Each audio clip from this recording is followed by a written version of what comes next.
On average, homeschoolers measurably outperform traditionally educated students in test scores, admission rates, and graduation rates. But is that the whole story? Megan Fassero, the Homeschool Outreach Coordinator for Benedictine College, will enlighten us on how homeschool grads perform in college. Welcome to Homeschooling Saints, the podcast that helps you create the homeschool you love for the people you love. Our host is Lisa Mladinich, a Catholic life coach, TV host, best-selling author, and an instructor at Homeschool Connections. Before we get started, remember to subscribe to this podcast so you never miss an episode. And if you're watching on YouTube, click the bell to join our channel. Hi, I'm Lisa Mladinich, and today's topic is how homeschool grads perform in college. And with us today is Megan Fassero. Megan is the Homeschool Outreach Coordinator for Benedictine College in Atchison, Kansas. Sorry, I'm going to say that again. Megan is the Homeschool Outreach Coordinator for Benedictine College in Atchison, Kansas, and has held various positions at Benedictine College over the years in the student life and ministry departments. Along with her work with the Office of Admissions as Homeschool Outreach Coordinator, she is also a Study Abroad Program Director and a Parent Outreach Coordinator. Her best job title, however, is Homeschool Mom to Julia, who will be a junior in college in the fall. Megan and her husband, Matt, live in rural Atchison County, Kansas. Welcome to the podcast, Megan. Thank you so much, Lisa. I'm so excited to be able to have this conversation with you and with all of your listeners. I just really appreciate your time, especially, just knowing that you're so busy. Really appreciate this gift of your presence for us. Please tell us a little about what it means to be a homeschool outreach coordinator. Okay, I'd love to do that. So, like you said, I work for the Office of Admission, and my specific role with the office is to help connect homeschoolers with Benedictine College. And, we have a whole Office of Admission professionals who are ready and waiting to help any student who is interested in Benedictine. But it does take a little bit more effort to reach out to homeschoolers. Our regular traditional admission counselors can go to a high school setting at a public or a Catholic high school between the hours of 9 and 3, and they can catch a lot of students that way. But we homeschoolers are a little bit harder to locate. We're all in our own homes, or we have a homeschool co-op that meets one day a week, or we all kind of congregate to a certain parish. And so it really helps to have someone who can kind of navigate those certain ways of reaching out to homeschoolers. And so that's my role, is to help reach out and then also provide support for homeschoolers who are going through the college admission process. Oh, neat. And having homeschooled yourself, you obviously have a heart for homeschoolers. Yes, I always say that I feel like I'm doing the best job, second best job. The first best job is being a homeschool mom. I honestly believe that. Yeah. And so my daughter has graduated from my homeschool, so I kind of thought to myself, what am I going to do next? And I do have another love in my life besides homeschooling, and that's Benedictine College. So I graduated from Benedictine, and I met my husband here. My daughter is now a student here, so we are a big Benedictine family. So I love the idea of connecting my favorite families, these homeschool families, with my favorite college, which is Benedictine College. So I feel like I'm in the second best job in the world. That's fabulous. And your joy is so palpable, Megan. It's really fun to talk to somebody who's happy in their work and is kind of living out an authentic call. And I love to see, and I mention this whenever I really notice it happening for someone, or my perception of it is that God weaves this beautiful interconnected web in our lives. He draws things together over time. And you look back and you can really see his hand guiding, right? Yeah, that's really beautiful that you say that, because like I said, we have one daughter, and I always wondered, Lord, what is your plan for our family? We're a homeschooling family with just one child, and we knew that, that time of homeschooling was going to be a short span. And so when she graduated, we, just to be able to continue working in the homeschool world is just such a blessing for me. I love working with homeschool families. They're just some of my favorite people on earth. Amen to that, because I raised an only child, a daughter as well, who's now in college. And being able to do this podcast and talk to other people connected with the homeschool community, and of course, I still have friends in the homeschool community, it's just a joy. It really is. Yeah, it's a great way for us to stay involved. Yeah, amen. All right, so let's talk about our topic for today. What are I mentioned some that statistically homeschoolers perform above average in various categories, and that's all fantastic and true. Of course, there's a lot of variety and a lot of different backgrounds and young people and issues and schools and programs. But what are college professors seeing at your end? What are they feeding back to you as far as what they're seeing in the homeschool community coming into the college environment? Yeah, well, the reason I even began kind of researching this was because when I took this role as the Homeschool Outreach Coordinator, I just mentioned it to some faculty and staff here on campus. And then as people got word of my new position, a lot of them had things to tell me. Some of them would just say things like, oh, I just love having homeschoolers in my class because I know that they'll read the syllabus. They're going to chart out their whole semester on their calendar, and they're going to make sure that they're ready for whatever comes their way because they're kind of used to working with the syllabus at home, their homeschool syllabus. And then I had others who said, oh, if you ever get a chance to talk to homeschool parents, please tell them this, give them this advice that I have. So I thought, well, I've been going to homeschool conferences as a mom all of these years, and I just wanted to come and share. I thought, this is news that homeschool parents need to hear. Mhm. First of all, they need to hear how much professors love having homeschoolers in the classroom. It's such a refreshing um, reminder to us that what we're doing is really working and bearing fruit in the world. And then I love sharing the advice too. Sometimes it can be kind of hard to hear because we are doing our best and we're juggling so many different things. But I think it's only can be helpful to us and to our students as they prepare for college. Absolutely. We need to really hear the whole picture. And it's what a gift to be able to hear this feedback while we're still bringing up our kids and to be able to say, oh, okay, these are some things that I can do to fill in the little gaps that may be appearing. And of course, this will vary from family to family, but let's get to some specifics. What are they seeing? Okay, so I love to start with the positives first because I just think it always feels good to hear them. And so professors have told me, and I kind of just started keeping a list of some of the traits that they mention about homeschoolers. And they say homeschoolers are detail oriented. They have a sense of curiosity about their work that they don't see in some traditional school students. They can be more independent, kind of ready to work on their own on projects and set goals for themselves. A lot of them say they're not afraid to come and talk to the professor. They're good. They like that one-on-one connection with a professor, and that can be really impactful on a student's success in college if they can have a one-on-one relationship with a professor. They say that they're some of the best readers. In fact, our professor, chair of our history department, who is the recipient of the Rome Prize, says that homeschoolers are some of his best read students in his classes, and I just love hearing that. Mm. They also say homeschoolers are on time for class. They're ready for the classwork. They're in constant communication with the professor. So just lots of really great things, along with just also just contributing actually great content to the discussion. And my specific story on that is that President Minnis, the president of our college, his wife Amy teaches in our education department. So she teaches future teachers, how to teach theology.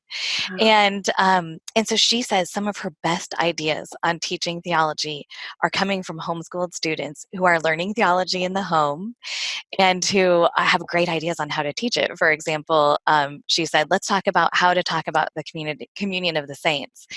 And homeschoolers started raising their hands in the classroom and saying, okay, my homeschool co-op used to always get together on the Feast of St. Joseph, and we would do a woodworking project. Or they would say, Wow. our homeschooling co-op would do a parade of saints on the Feast of All Saints. So a lot of these ideas that homeschooling families and co-ops are using are hopefully will find their way into our Catholic school classrooms in the future.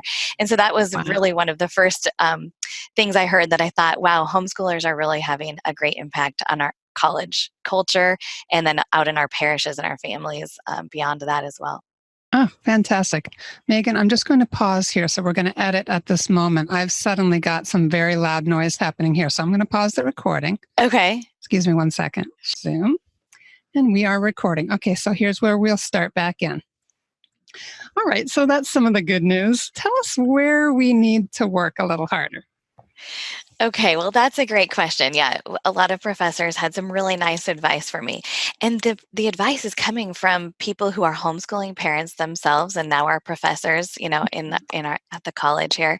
And also, we actually now have homeschooling students who were homeschooled all the way through, went to college, and now are doctors of philosophy, and other areas here who are now teaching at the college. So they have some really nice homeschool experience. So a lot of their advice is coming from that perspective. That's coming, fantastic. yeah, it is really wonderful. So some of the advice that has been shared with me is that sometimes homeschoolers can be underprepared for taking notes in a lecture setting, which obviously makes perfect sense because I know I never lectured my daughter in our homeschool setting, and even when she was in online classes, there was a lot more debate and discussion going on. But the lecture is definitely a part of college culture, no matter what major your student will be participating in. They will need to be able to take notes. So one piece of advice I have for parents is maybe during those high school years, just put on a TED Talk or a Catholic speaker from YouTube, or take your student to an actual live, Catholic speaker at your parish, a mission or something, and have them practice taking notes. And one way I think you can see whether they're being successful is you can take notes as well. And then the two of you can compare your notes afterwards to see, did we both catch the main points of what the professor or the speaker was trying to get across to us? So I think that can be a really easy way to incorporate that into your homeschool high school years at some point. Another thing professors have told me is that sometimes homeschoolers are unprepared for deadlines. And one professor who's a homeschooling dad himself, he said, tell those homeschoolers that deadlines really are deadlines. They do mean something. And I can see where he's coming from because, again, I didn't impose a lot of deadlines on my daughter. I always kind of took into account what our family had going on. And if we were going to be gone for a weekend and I knew she couldn't work on a specific project, I would just adjust the deadline. But we all know that, like in college, as in life, there are some deadlines that really are deadlines. And so I just suggest that as your student, enters into those junior and senior high school years of high school, to just be sure to impose a few deadlines and stick to them. It doesn't have to be for every subject or every activity, but just put a deadline on your student and expect them to meet the deadline. Gosh, that makes so much sense when you think about we have these great strengths and all this flexibility. And that's one of the great benefits of being a homeschooler is that we can pick up and go and maybe go to Colonial Williamsburg to reimagine history. Exactly. But at the same time, we lose touch with that ticking clock of the college environment. That's right. And we know, as our students get into that college environment, they're going to be in a class with, 10 to 40 other students, or depending on where they go to college, they could be in a lecture hall with 150 other students. So they need to be able to meet those deadlines that the professor is setting for them. So another just kind of sweet piece of advice that I got from Father Marion, who is one of our Benedictine monks at the Abbey, he teaches history for us. And he said, tell the homeschoolers to practice writing their names on their papers, because he said that if he comes up, with someone turned in a paper without a name on the top, he just goes down his class roster and sees which ones were homeschooled. And he says, all right, it's got to be one of these two who was homeschooled, because our students are not used to putting their names on papers. That's hilarious. It is. It's hilarious advice, but it's really true. I remember my student turning in papers to me, and didn't have the title for the paper or the date that she did it on in her name, because she figured I already knew all of that information. But we know that college professors need to know so they can give your student credit for that paper. They've got to have their name on it. That's kind of just a sweet one that always makes me laugh when I think about that advice. Yeah. And yeah, another thing that I think homeschoolers could do with their students who are still in high school is have them use a planner Hmm. while they're, it doesn't matter if it's electronic, on their phone, or if it's an actual paper planner. Students still use both of those nowadays. Like, paper planners are still very popular. And here at Benedictine, if a student is applying for a leadership position, like a resident assistant or a ministry position, they are sometimes asked to kind of show the interview committee, hey, do you mind sharing with us your planner? How do you keep track of everything going on in your life? Oh, wow. And so I think students need to be prepared to have practice using a planner before they get to college. They Mm. can use it to track their, to prepare themselves for their whatever their spiritual goals are for themselves, their athletic goals, their academic goals. So that's what they're going to have to be doing in college. So I think students should begin practicing that in high school. Absolutely. It's amazing, too, the feeling of control it can give a young teenager. When my daughter was 13, I started teaching in a classical co-op that she was in. And it was just recommended that all the students have planners because they were going to be juggling several classical subjects for that day and for the week and have to come back again. And Hmm. so I handed her a planner going, gee, I wonder what's going to happen. And she took to it like a duck to water, and not everybody does. And not every planner is for, like we have a whole, Hmm. I'm going to put it on the show notes. We had a speaker for our summer conference this year to show us a whole bunch of different kinds of planners and the different temperaments that they suit. So Yes. we can add that link in. But yeah, great to practice with that and give them a sense of managing their own deadlines, projects, workflow, etc. Yeah, I think so too. And I love that it does kind of show something to an interview committee if your student is able to balance their own commitments. That's something that's really important for a leadership position. Absolutely. Yeah.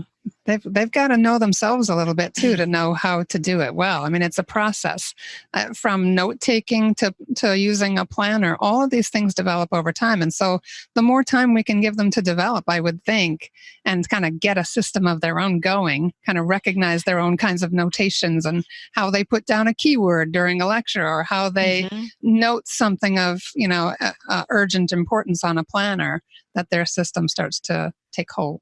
Yeah. Oh, I think so too.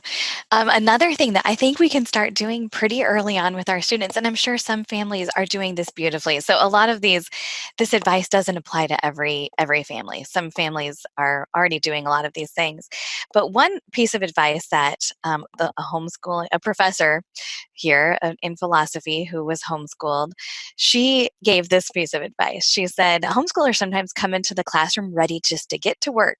They're just ready to just come on and sit down, and they expect the professor to just get right going without taking just a few minutes for some of those in-person social graces that professors really appreciate from students. So just having a student come in and say, "Good morning, Dr. Smith, it's great to be here. How are you? How was your night last night? How are you?" To kind of, if we could have our homeschool students be those students who have practiced those social graces, I think would be a beautiful thing. And I always laugh because, when my daughter would come down from her bedroom to start the day, sometimes we would get right into it. It's like, all right, what do we have going on today? We didn't take a lot of time to say, good morning, how are you? How was your night last night? But we should practice that. It's something I wish I would have done more with my student, just to practice taking that time before we got into the school day to just kind of appreciate each other, realize that this is a relationship that we're in, and prepare her for that kind of relationship with a professor and fellow students when she gets to college. It's Um, interesting to me to hear you as the mother of an only child like me, that because I remember that in the high school years, we had so much to do every day. We had to, mhm. sort of check off all the boxes. That was my attitude. And in some ways I regret that, but I wish we had taken more time. And I feel like you don't have to have 9, 10 children to feel like you're constantly under the gun and missing those opportunities. It's a really good point. Yeah, I think it's just a good reminder to all of us that those social graces are going to, whatever we can impart to our students about social graces is going to happen in our homes. And then as we are responsible for that. And then when we send them out into the world, they're going to brighten someone else's day. They're going to be the ones who are going to be taking the time to say good morning to the professor and not just be ready for a transactional experience in the classroom. We want them to have a relationship with the people in their classroom. Exactly. And that's one of those words that you hear all the time from inspirational speakers in entrepreneurism, in all sorts of areas, especially entrepreneurism. I feel like there's a lot of podcasts and things out there right now where they talk about relationships being everything. Mm-hmm. And for our students, I don't see why that would be any different, because obviously they need to do all their work and do it well. But if they're not having those relationships, like you said, the homeschoolers will come for one-on-one conversations with the professor. They like that. Yeah. They're accustomed to a certain amount of individualized attention. But the more those relationships are built, like, as you said, with the social graces, not just I'm here to be educated by you, but I'm here to have a relationship, to see it that way. Yep. Yeah, I think that's a beautiful reminder for us as homeschooling families. So that's something we can work on. And that's exciting, to have that as one of our tasks every day, to just help our students practice social graces. What a beautiful task that we get to undertake with our students every day. Yeah, absolutely. So in terms of what advice do you have for the students themselves? Obviously, the parents are going to want to give them opportunities to take notes and to practice social graces. What would you say to the students themselves as they're looking forward to college, as far as what the difference is going to be and how they can best get themselves ready to go? That's a great question. So for students, I always tell them to kind of start practicing living a balanced life in high school, because in college, they're going to be pulled in many different directions. And actually, professors and residence hall directors have told me how wonderful it is to see homeschoolers when they get to college. They are ready for everything. They're not burned out. They haven't been involved in too many, group activities in high school. They're just excited about student organizations, student government, being involved in their halls, programming, homecoming events, things like that. These are all new to them. And so they can find themselves, pulled in many different directions. So some advice I would have it to be to just always be focused, that make sure that you're involved in one activity that is helping you advance in your faith life.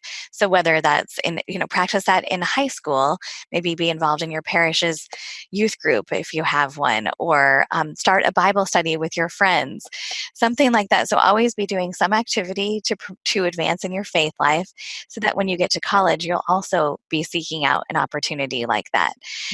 Also, always have something that's academic. So in high school, if there's some subject that you're really passionate about, be sure to be involved in something academic outside of the classroom that'll help you determine where your passion really lies. And then when you get to college, do the same thing. There are many different student clubs and organizations that are focused on academic content, but they're kind of a fun take on it, like a French group of students, a group of students who like to speak French together, get together here once a week for tea and snacks. And so, be involved in some type of academic activity to kind of keep that part of yourself fresh and searching for your passion. And then finally, don't be afraid to just be in some activity just for fun. So if that's intramural soccer, or a film club on campus, or a swing dance club, whatever it is, I just always recommend that homeschoolers be sure to make that a priority, to just make sure that you're involved in something that's just purely for fun. So you've got all kind of aspects of your life covered: your community, your faith, and your scholarship, always in balance. And so you can start doing that in high school as well. It's so beautiful, because having those opportunities there all around them and to be in a community of young people, and many of them dorming, of course, when they go off to college. If they choose a Catholic college like Benedictine, they're going to find a culture of Catholicism there to step into. It won't be such culture shock. And yet, when our students do go off to secular campuses, they bring that light with them, and there can be Newman clubs and other opportunities for them to connect and continue to grow their faith. How wonderful, though, when they land at a place like Benedictine where the faith is fostered. It's true. Yeah, there are so many beautiful moments that happen, outside of the class, in and outside of the classroom on a Catholic campus. But I always tell students, no matter where you go, you're always going to be in this position where you're going to be looking at other students who are great examples and mentors to you. They'll be living their faith in ways you didn't even realize were possible, but there will always be someone also watching you. You'll always be that person for someone else who is maybe not as far along on their faith journey. So no matter where you go, I always tell students to be looking ahead, looking at other students as great examples, and then be ready to be that example for other students as well, no matter where you're at college. It's amazing how, as adults, like I'm going to be 60 this year, and there have been times in my life when someone has said to me, that little thing you said or did some years back, I never forgot it. Or I saw the way you were with your child, or I saw the way you were in this circumstance, and it impacted my life. And so I think giving our children that sense that when they go out into the world, living an authentic life of faith, persevering in discovering their passions and how they are gifted and called by God, has a ripple effect. It has an impact on others and helps draw them to Christ without them necessarily having to be standing on a street corner and preaching the gospel. That's exactly right. Yeah. People are always watching to see, how you talk about something or what you say. And so there's so many opportunities for evangelizing and living your faith out on any college campus. So any parting thoughts as parents are kind of taking this in and saying, okay, here's some of our strengths, here's some of our weaknesses. Is there anything else that you wanted to just share? Yeah, I do definitely. When I think about I know homeschooling families can be so busy, and that it can be hard to make sure that your student is ready for whatever opportunity comes after high school. And some parents may be thinking, I'm not sure if college is the right place for my student or what type of college would be the best fit. But regardless, I think it's really important to realize that our role as parents during high school is to just make sure they're eligible to do whatever they need to do after college. And so that's why when my student was in high school and I kind of looked around and saw that some of the other families who were so busy with homeschooling little ones while I was just kind of focused on my high school daughter, I realized, they could really use some assistance in this role as being their student's guidance counselor in high school, their college counselor. And so what I started doing, I started just keeping track of good advice that I was hearing from other families, good advice that I was hearing from college admission officials. And so I put that into a guide for parents. And Lisa, I think you said you'd have the link for this guide at the... Oh, yes. And there were other resource links too that you wanted to share, and we will have them all at the show page. But tell us about this resource. This is very exciting. Yeah, I'm really excited about this. I'll show. I don't know if you'll see this or not, but we may eventually. Okay. Show the video. We have the Catholic Homeschool Student and Parent Guide to Preparing for College Admission. So it's a long title because we wanted it to capture just everything about it. It's for Catholics, it's for homeschoolers, and it's for both their students and parents. So you'll both students and parents will find it helpful. And it can be requested at benedictine.edu/homeschool guide. But what it does is it takes us through how to help our student create a resume. And it also takes into account their academics, their service opportunities, extracurriculars, and work experience, along with references and interests that they might have. So I've just found that, some parents thought, gosh, my student hasn't done much of anything yet, but they need a resume in order to apply for a scholarship or in order to apply for a program of distinction at a college. And so this just helps your student work through how to develop their own resume. And there's a sample student resume of a homeschool homeschooler, how a homeschooler has presented themselves on paper for a college to look at. There's also information about making a homeschool transcript. So if you're not using a homeschool curriculum that will provide you with a transcript at the end of your students' 4 years, you'll be making your own transcript. And so we have a sample of what admission officials at Benedictine want to see, but we also have a list of just tips in general. And one of our main one is to always reach out to the colleges that your student may be interested in attending to find out what they require on a transcript. But there's some helpful advice about how to make your homeschool transcript official, what makes it official, how to denote dual enrollment classes, things like that. And then we have a college planning timeline that starts in freshman year of high school and goes through senior year. So I love that. Yeah, I just tell parents, like, go ahead and order this guide when your student is in 8th grade. You start taking a look at it to see what's kind of ahead for your next 4 years. And it's specifically geared towards homeschoolers, because I know my student had taken standardized tests in our own home, but she had never taken one in a classroom setting. So I wanted her to practice her freshman year and sophomore year. I just signed her up for the test at the local high school because I knew it didn't count for anything. I knew we wouldn't use the score for any reason, but I wanted her to practice being in a classroom where students are blowing their nose or shifting in their seats or tapping their pencil, things like that, while she was trying to fill in all the bubbles. Right. And so there are just tips like that in this college planning timeline. And then we also have a little comparison chart that students can use when they're visiting colleges, with a list that we here at Benedictine think are important questions to ask when your student is visiting colleges. And they can use it to compare all of their college visits and see kind of where they might find themselves drawn to, or where God might be calling them to. So I definitely would recommend that that parents, if they feel like this would be helpful as they're trying to guide their student through their high school years, that they reach out and request this free guide. So again, that will be at our show notes for the podcast, but it's benedictine.edu/homeschool guide. And this is a free resource, right, Megan, that they can just ask for and you'll send That's it? right. Yeah. So it's free and you'll get it immediately electronically. So you'll be able to look at it right away. And then we drop one in the mail to you just a day or two later. So you'll get a hard copy that your student can write in and check off boxes as they go through the checklist. That's fabulous. What an amazing service. And I love that it's coming from an actual homeschool mom who, as you walked through those years, you drew from various people and recommendations and tried things. So this is from a homeschooled person. And so much of the feedback that you gave us today was from professors and people who had experience either working extensively with homeschooled students or being homeschooled themselves, or both.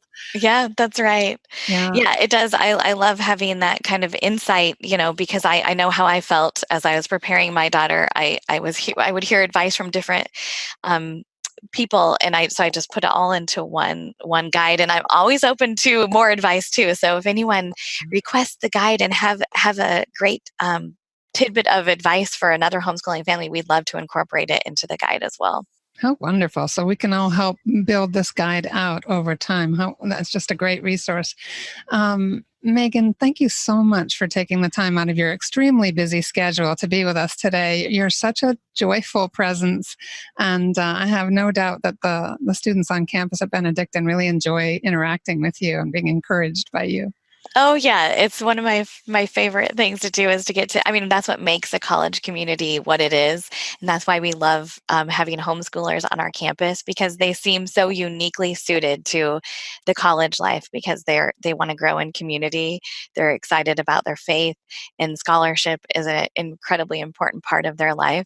So we are just blessed to have just a beautiful group of families and students around us here at Benedictine College. Amen. And everybody do come to the show notes for the link for that free guide, the Catholic Homeschool Student and Parent Guide for Preparing for College Admissions. And this has been Megan Fassero from Benedictine College. And I'm Lisa Mladinich. Stay tuned, everyone, for our short feature coming right up.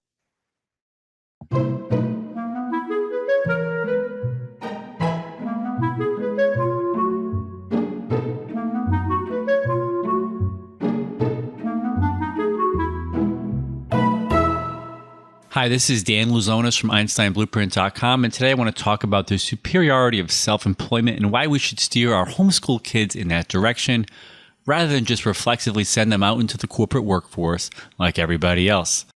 First of all, even though I have a degree in economics from an Ivy League college, even though I've never worked for a large company, and even though I've been self-employed for over 20 years, I'm still just right now discovering and appreciating the full windfall, all the freedom and perks that only independent business owners enjoy. Probably because right now I'm a time-strapped parent living in ultra-expensive New York City, and I have to shell out for braces for my teenagers. Before I dive into these inarguable benefits, I want to start out by cataloging all the unpleasantness independent business owners sidestep. After all, decades of scientific marketing research has proven that negativity, that the peddling of fear and warning of imminent pain outsells positivity by a factor of 3 to 1. This is no joke. When I was nearing the end of my undergraduate studies at the University of Pennsylvania and about to enter grad school, I hit the eject button just in time. And I excitedly jumped into the world of equity derivative trading, in large part because I was scared to death of working at a big insurance company, scared to death of wearing a suit and tie every day, but mostly horrified at the prospect of having to grow my hair out to a respectable length. Seriously, this was the pain and discomfort, a haircut, I was eager to avoid. People fortunate enough to own their own businesses totally avoid the pain of the rat race. They don't have to endure soul-crushing daily commutes. They don't have to submit to bullying bosses. They don't have to suffer unkind coworkers or navigate petty office politics. The self-employed are not permanently tethered to their email inboxes and cell phones, nor are they forced to travel far afield for business meetings. On the positive side, it's pretty obvious that the self-employed have the potential to earn far more money while working a whole lot less. In fact, they have unlimited earning potential. But I want to paint the upside with a different brush. Psychologists mostly all agree that human happiness is a strict function of one thing and one thing only: control. It's not the material stuff or the leisure that more money and time can buy, but rather the freedom and autonomy they provide. Your self-employed children will be far happier with extra currency to invest in their relationships. They'll be able to spend more time with their wife or husband, more high-quality time with their own children. They'll have the bandwidth to take care of their aging parents. That would be us very soon. With their own thriving businesses, they'll also have sufficient time to take care of their bodies, to exercise and eat healthier home-cooked meals. Perhaps most importantly, they'll have the capacity to go to daily mass and devote themselves to charitable causes. Again, all because self-employment gave them far more control over every single aspect of their lives. I'm just scratching the surface here and could easily go on and on about the benefits of self-employment, about all the serious risks it can neutralize, how it can help families save a boatload by skipping college, about all the worrying it can save us from. Because let's face it, we'd all sleep a lot sounder right now if our teenagers were precocious entrepreneurs who are already buying their own food and clothing. Look, in wrapping up, I want to point out that as homeschoolers, we are already striving to give our kids the ideal academic education. So I say, why not build upon that foundation and also aim for the ideal career path too? If you want more information and resources on how to nudge your homeschool kids down the yellow brick road to abundant self-employment, then visit my 14-year-old son's website, kidsgetrich.com. And that's our show for today. Our program is sponsored by homeschoolconnections.com. Be sure to subscribe to Homeschooling Saints and leave us an honest review. God bless you, and thank you for joining us.